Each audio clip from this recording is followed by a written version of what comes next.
सात संगत जी, प्यार से कहना धन निरंकार जी। सात संगत जी, आप संतों के चरणों में बहुत ही सुंदर विचार, जिसका विषय है दुआओं की रफ्तार सबसे तेज होती है। आशा है सात संगत जी परवान करें और ध्यान से सुन। सात संगत जी, सत्संग में अक्सर कहा जाता है कि दुनिया में बहुत सी ताकतें हैं।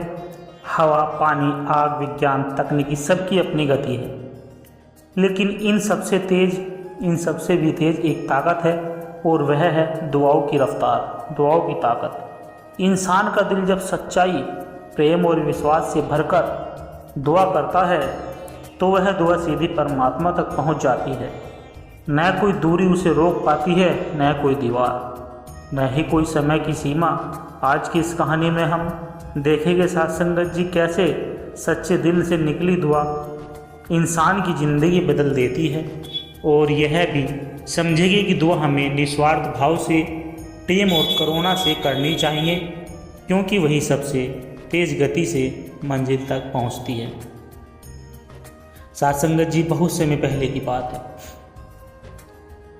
एक छोटे से कस्बे में रामदीन नाम का एक साधारण व्यक्ति रहता था। वह गरीब था, लेकिन दिल का बहुत नेक। उसका घर मिट्टी का था, पर दिल में भगवान के लिए अथाह श्रद्धा थी।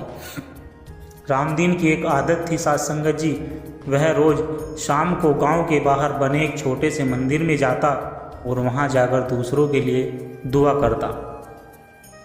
कभी वह बीमार के लिए दुआ करता, कभी किसी निर्धन परिवार के लिए, कभी किसी अकेले इंसान के लिए। उसकी दुआ में हमेशा दूसरों की चिंता होती, अपने लिए वह कभी भी कुछ नहीं मांगता था। सात संगत जी, गांव के लोग उसका मजाक उड़ाते थे, कहते थे, अरे रामदीन, तेरी दुआ से क्या होगा, भगवान के पास इतना काम है, वो तुझ जैसे गरीब की सुनेगे क्या। रामदीन मुस्कुराकर जवाब देता सात संगत जी की, भाई, दुआ इंसान की नहीं होती, दिल की होती है, और दिल अगर सच्चा हो तो दुआ सबसे तेज पहुंचती है। सात संगत जी, एक दिन गांव में महामारी फैल गई। बच्चे बीमार पड़ने लगे, बुजुर्ग सांस तक नहीं ले पा रहे थे। डॉक्टर बहुत दूर था और दवा पहुंचने में समय लग रहा था। पूरा गांव घबराया हुआ था। रामदीन उस रात मंदिर गया और आंसू भरी आंखों से बोला कि हे दाता, यह गांव तेरा है, ये लोग तेरे बच्चे हैं, इनकी पीड़ा देखी नहीं जाती। दाता, तू अपनी रहमत कर इन मासूमों को बचा ले। सात संगत जी, उसकी दुआ इतनी सच्ची थी कि मानो वातावरण बदल गया। अगले दिन गांव में कुछ अजीब घटना घटित हुई। जो बच्चे रात तक बहुत गंभीर थे, उनमें अचानक सुधार होने लगा। कुछ ही दिनों में बीमारी का प्रकोप कम हो गया। गांव वाले हैरान रह गए कि अब उन्होंने रामदीन को मजाक में नहीं बल्कि सम्मान की नज़र से देखना शुरू कर दिया। सात संगत जी, रामदीन का एक पुराना मित्र था जिसका नाम लालचंद, जो धनवान था लेकिन बहुत घमंडी था। उसने रामदीन से कहा कि अगर तेरी दुआ इतनी असरदार है तो अपने लिए क्यों नहीं मांग लेता।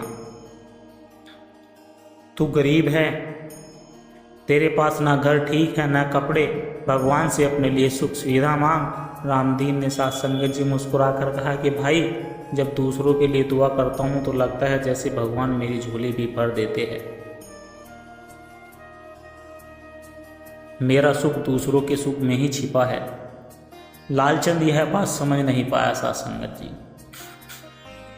एक बार गांव में भीषण आग लग गई।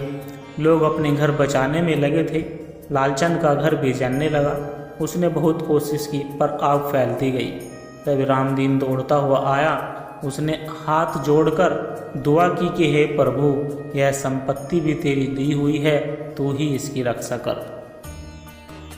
सात संगत जी, लोग हैरान थे कि जहाँ सब लोग पानी और मिट्टी डाल रहे थे, वहीं रामदीन सिर्फ दुआ कर रहा था। चमत्कार देखो, हवा का रुख अचानक बदल गया और आग बुझने लगी। लालचंद के घर को भारी नुकसान से बचा लिया गया। लालचंद ने रामदीन के पांव पकड़ लिए। भाई, आज समझ गया कि दुआ की रफ्तार सबसे तेज होती है। जब सब समाधान बेकार हो गए तब तेरी दुआ ही काम आई। सात संगत जी, रामदीन ने सबको समझाया कि भाइयों, दुआओं का असर तभी होता है जब वह दिल से निकले और उसमें किसी का भला जुड़ा हो। स्वार्थ वाली दुआ का असर देर से होता है या बिल्कुल नहीं होता, लेकिन निस्वार्थ भाव से निकली दुआ तो पलक झपकते परमात्मा तक पहुंचती है। दुआ करने वाला भी हल्का हो जाता है और जिसकी दुआ होती है उसकी ज़िंदगी भी बदल जाती है। गांव के लोग उस दिन से दुआओं की शक्ति समझ गए और एक दूसरे के लिए भलाई की दुआ करने लगे। साथ संगत जी, गांव का माहौल बदल गया। अब वहाँ नफरत नहीं, प्रेम और भाईचारा पनपने लगा। साथ संगत जी, इस कहानी से हमें यही शिक्षा मिलती है कि दुआ की रफ्तार सबसे तेज होती है। दुआ तब असर करती है जब वह निस्वार्थ, सच्चे प्रेम और विश्वास से की जाए। दूसरों के लिए की गई दुआ हमें भी परमात्मा के करीब ले जाती है। साथ संगत जी, पुराने समय की बात है। एक नगर था। साथ संगत जी, पुराने समय की बात है। एक नगर था जिसका नाम श्राद्धापुर था। वहाँ के लोग साधारण जीवन जीते थे, परंतु उनमें एक विशेष गुण था, वे दूसरों की भलाई के लिए सोचते थे। उसी नगर में एक युवा साधक रहता था जिसका नाम मोहन था। मोहन का स्वभाव बड़ा विनम्र था। वह खुद गरीब था, लेकिन दूसरों की मदद करने से कभी पीछे नहीं हटता था। उसका विश्वास था कि इंसान की सबसे बड़ी पूंजी उसकी दुआएं है। वह अक्सर कहता कि हमारे पास चाहे धन हो या ना हो, अगर दिल साफ है तो दुआ सबकी मदद करती है। साथ संगत जी, श्राद्धापुर में एक बूढ़ा सैनिक रहता था जिसका नाम विजयराम था। उसने अपने जीवन की कई साल युद्धों में बिताए थे और अब वृद्धावस्था में असहाय हो चुका था। एक दिन वह बीमार पड़ गया। नगर के लोग थोड़ी मदद करते, लेकिन उसकी बीमारी बढ़ती जा रही थी। साथ संगत जी, मोहन रोज उसके घर जाता, उसे सहारा देता और कहता कि बाबा, आप चिंता मत करो, आपकी सेवा मैं करूँगा, लेकिन दुआएं आप कीजिए, आपकी दुआ सबसे तेज पहुँचती है। बाबा अपनी कांपती हुई आवाज़ से प्रार्थना करते हैं कि हे प्रभु, इस बच्चे की रक्षा करना, इसे सुखी रखना। कुछ ही दिनों में चमत्कार हुआ। बाबा की तबीयत धीरे धीरे सुधरने लगी। डॉक्टरों ने भी आश्चर्य से कहा कि जहां दवा काम नहीं कर रही थी, वहां तुम्हारी दुआ ने असर कर दिखाया। साथ संगत जी, श्रद्धापुर में व्यापारी धनी लाल बहुत धनी थे, लेकिन उनके पास सब कुछ होते हुए भी मन में चैन नहीं था। रात को नींद नहीं आती, हमेशा भय सताता। उन्होंने मोहन को बुलाया और कहा कि मैंने मंदिर में लाखों का धन किया, दान किया, पूजा पाठ किया, फिर भी मन अशांत है। तो गरीब है, लेकिन चेहरे पर संतोष और शांति है। इसका राज क्या है? साथ संगत जी, मोहन ने सरल शब्दों में कहा कि सेठ जी, आप जो दान करते हैं उसमें दिखावा है, लेकिन जो दुआ दिल से निकलती है उसमें सच्चाई होती है। दुआ का असर तुरंत होता है। धनीलाल ने सोचा और उसी दिन उसने पहली बार इस निर्धन परिवार को गुप्त रूप से भोजन पहुंचाया और मन से दुआ की कि हे प्रभु, इस परिवार का दुख दूर कर। चमत्कार यह हुआ साथ संगत जी की उसी रात वर्षों बाद उन्हें गहरी नींद आई। अगले दिन से उनका चेहरा चमकने लगा। उन्हें समझ आया कि सचमुच दुआ सबसे तेज गति से पहुंचती है। साथ संगत जी, एक दिन नगर के बाहर खेलते हुआ एक बच्चा कुएं में गिर गया। लोग घबराहट कर दौड़े, रस्सियाँ डाली, लेकिन बच्चा गहराई में जा चुका था। बस चिल्ला रहा था कि बचाओ बचाओ। मोहन भी वहां पहुंचा। उसने लोगों से कहा, हम सब मिलकर दुआ करें, फिर प्रयास करें। सबने हाथ जोड़ लिए और एक स्वर में पुकारा, हे दाता, इस मासूम की रक्षा करना। अचरज की बात है, जैसे ही उन्होंने दुआ की तभी एक किसान अपनी बैलगाड़ी लेकर उधर से निकला। गाड़ी में लंबी रस्सियाँ थी, उसी रस्सी से बच्चे को सुरक्षित बाहर निकाल लिया गया। साथ संगत जी, लोग रोते हुए बोले कि यह तो चमत्कार है। मोहन ने मुस्कुराकर कहा, नहीं, यह दुआ का असर है। दुआ ने किसान को समय पर यहाँ पहुँचा दिया। साथ संगत जी, श्रद्धापुर का राजा वीरेंद्र सिंह था। एक बार वह गंभीर रूप से बीमार पड़ गया। राज्य के वेद हार मान गए। राजा ने ऐलान किया कि जो मेरी बीमारी दूर करेगा उसे इनाम मिलेगा। मोहन दरबार पहुंचा। सब लोग हंस पड़े, यह गरीब साधक क्या इलाज करेगा।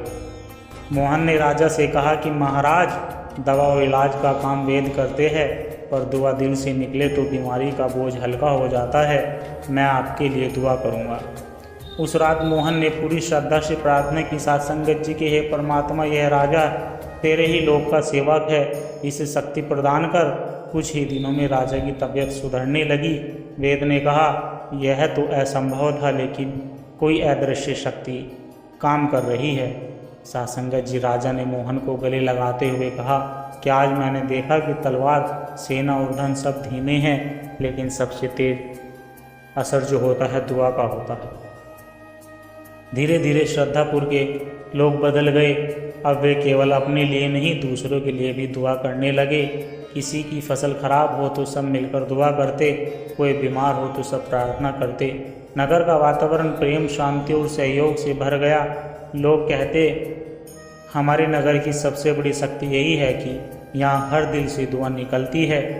सासंगत जी, मोहन ने अंत में सबको समझाया कि भाइयों, दुआ दूरी, दीवार और समस्या को पार कर जाती है। अगर दिल में करुणा है तो दुआ सबसे तेज गति से परमात्मा तक पहुंचती है। इसलिए अपने और दूसरों के लिए हमेशा भलाई की दुआ करते रहो। सासंगत जी, दुआ धन या शक्ति से भी तेज असर करती है। दुआ तभी असर करती है जब उसमें सच्चाई और निस्वार्थ भाव हो। दुआ इंसान को परमात्मा से जोड़ देती है और असंभव को संभव बना देती है। सासंगत जी, आशा करता हूँ दास के द्वारा कहे गए विचार अभी सभी संतों को अच्छे लगे होंगे। अगर आप सभी संतों को विचार अच्छे लगे हो तो वीडियो को लाइक करें, शेयर करें, कमेंट बॉक्स में धन निरंकार जी लिखकर अपने विचार साझा जरूर करें और दास के चैनल को सब्सक्राइब जरूर कर ले। सासंगत जी, और दास को आशीर्वाद दे, हर रोज आप जी के चरणों में ऐसे ही सुंदर सुंदर विचार लेकर आता रहूं। सासंगत जी, प्यार से कहना, धन निरंकार जी।